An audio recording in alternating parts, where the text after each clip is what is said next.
Kill me or be my husband, pleaded the Apache widow, and the rancher chose to change her fate.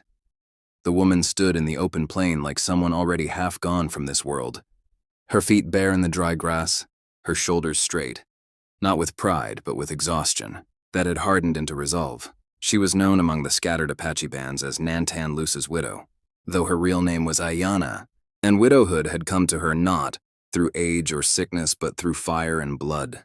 3 winters earlier, soldiers had ridden through their land at dawn. They had not come to talk. They had come to clear. By nightfall, the camp was ash, the elders silent forever, and Nantan Luce lay where he had fallen, his hand still clutching the knife he never got to raise. Ayanna survived only because she had been sent away that morning to gather roots. Survival, she learned quickly, was not a gift. It was a burden that demanded payment every day after. She returned to nothing, no family, no protection, no place that would stay hers for long. Among her people, a woman without a husband was prey. And among the settlers, an Apache woman was something worse than prey. She was a problem. She drifted from place to place, trading work for food, sleeping with a knife under her hand, watching every shadow as if it might decide her fate. When sickness came and took the last of the band that had sheltered her, Ayanna understood something with terrifying clarity. Alone. She would not last another year. It was then that she made her decision. A decision that tasted like iron in her mouth but felt cleaner than waiting to be hunted down, piece by piece. If she was to die, she would choose how. And if she was to live, it would be on terms that ended the running. The ranch sat on the edge of everything. Apache land bleeding into settler land. Law thinning until it was more rumor than rule. The man who owned it was called Eli Carter. People said he was fair. People also said he was dangerous when crossed. Ayanna did not care which was true. She walked toward his land at midday, not hiding, not signaling peace either, just walking as if the earth still belonged to her feet. Eli saw her from a distance and did not reach for his rifle, though he felt the old tension coil in his chest. He had buried enough bodies to know when death was walking toward him. And this woman did not walk like someone coming to kill. She walked like someone who had already decided something worse. When she stopped several paces from him, she did not bow her head. Her eyes met his, dark, steady, stripped of fear but heavy with it underneath. "I have no people left," she said in careful English, each word chosen like a stone placed on a grave. "If I stay alone, I will die. If I go back to my land, soldiers will kill me. If I wander, men will use me until I am finished." Eli did not interrupt. He noticed her hands, scarred, steady, capable, and the way she stood as if ready for a blow that might never come. "So I have come to you," she continued. "You are a man with land, a man with walls. You can do one of 2 things." She stepped closer then, close enough that he could see the thin white line of an old blade, wound at her collarbone. "Kill me now cleanly, or make me your wife." The words hung between them. Not dramatic, not shouted, just laid down like terms in a trade.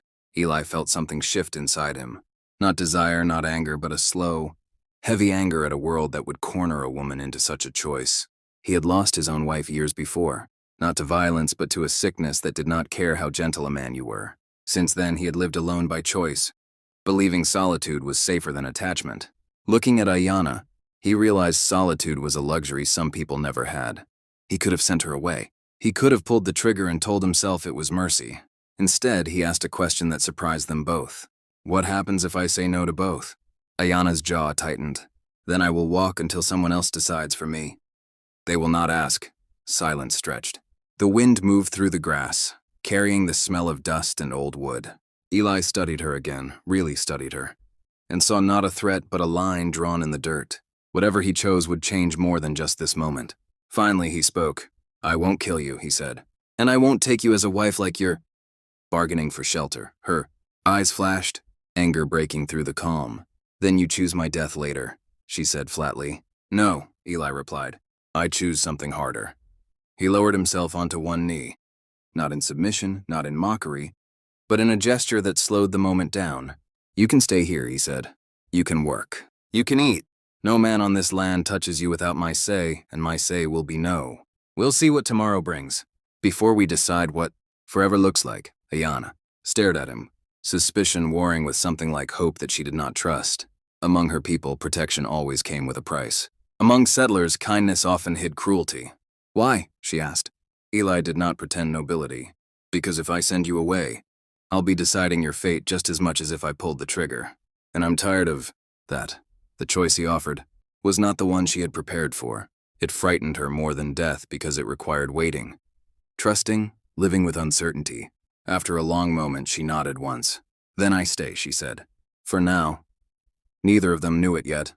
But in that unfinished agreement, neither marriage nor mercy, something had already begun that would test both their worlds, their wounds, and the meaning of survival itself.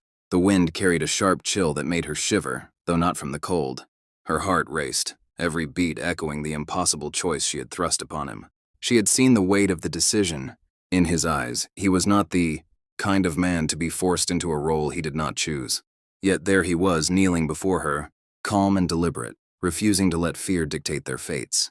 "You don't have to do this," she whispered, voice trembling, but with a strange hint of hope. "I could end this here and now, and you could walk away. I'd never hold it against you." She had expected anger, or disgust, maybe even laughter, but all she found in his eyes was understanding, a quiet, steadfast resolve that unsettled her in ways she could not explain. "I won't," he said, voice firm but gentle. "I can't turn my back on you. Not like this. You didn't ask for your life to end. You asked for a choice, and I respect that." His words, simple as they were, struck deeper than any promise or plea. They made her feel seen, human, beyond the sorrow and the curse of circumstance. She lowered the weapon in her hand slightly, tears brimming, as she realized the enormity of what he was offering. It was more than a life saved. It was trust, an acknowledgement of her humanity, and a willingness to step into the unknown with her. "Why?" she asked, almost whispering. "Why would you risk yourself for me? I'm just a shadow of the world I once knew." "Because sometimes," he said, rising slowly, "the world we inherit isn't the one we accept. And sometimes, the world we choose becomes the one we fight for." He reached out a hand, not demanding, not insisting, simply offering. And in that moment, she saw the possibility.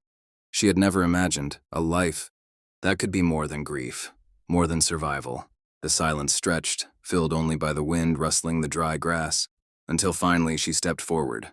Her fingers brushed his, hesitant at first, then with growing certainty, as if connecting to a lifeline she had long thought lost. She lowered the weapon completely, placing it beside him, a symbolic surrender not to fear but to hope. In the weeks that followed, the ranch became more than a refuge. It was a place where she could rebuild, piece by piece, the life that had been shattered. He taught her the rhythms of the land, the care of horses, the knowledge of plants that could heal, the quiet strength in tending to the earth. And she, in turn, brought a fire to his world that he hadn't realized he needed. Her laughter returned in small, unguarded moments, her eyes brightening with the curiosity of someone discovering life again. Their bond grew not from duty, nor from coercion, but from a deep, unspoken understanding of one another's fears and hopes. Nights were spent by the fire, speaking in hushed tones of dreams that had been buried, hands brushing, hearts slowly unguarding. And in the rhythm of those days, a love deeper than either had imagined took root. Not the passion of desperation, but the steady, enduring strength of two people choosing each other freely. One morning, as the first light painted the horizon in shades of gold and pink, she looked at him and smiled, truly smiled without hesitation. "I never thought I could be happy again," she admitted. "But you've changed everything." He smiled in return, a quiet promise in his gaze. "And you've reminded me why it's worth choosing, every day, to face the world. Not alone, but together." The ranch, once a lonely outpost in the desert, now thrummed with life, resilience, and love. And though the past would always linger, it no longer defined her. She had survived the impossible choice, and in doing so, she had discovered that true courage was not in ending a life, but in embracing one, and that love could indeed transform even the harshest of fates.